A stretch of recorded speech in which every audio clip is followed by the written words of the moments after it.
അച്ഛന്മാരെ ഇതൊരു information video ആണ്.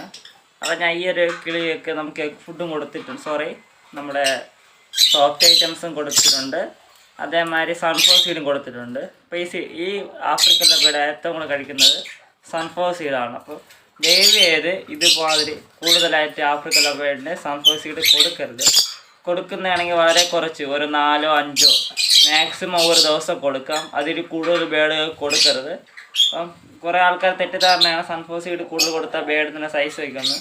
ബേഡിലെ സൈസിലല്ല കാര്യം, ഹെൽത്താണ് നമുക്ക് ആവശ്യം. നമുക്ക് വരുന്നത് അതാണ്ടല്ലോ ഈ ബേഡ് നമ്മൾ വീടെടുക്കുമ്പോൾ പേടിക്കുന്നൊന്നുമില്ല.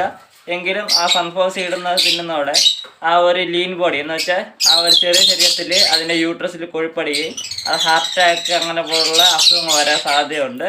അതുകൊണ്ട് മെയിനായിട്ട് സൺഫ്ലവർ സീഡ് കൊടുക്കുന്നവരാണെങ്കിൽ അത് വളരെ കുറച്ച് കൊടുക്കുക. ബ്രീഡിങ് സമയത്ത് കൊടുക്കാൻ ശ്രമിക്കുക.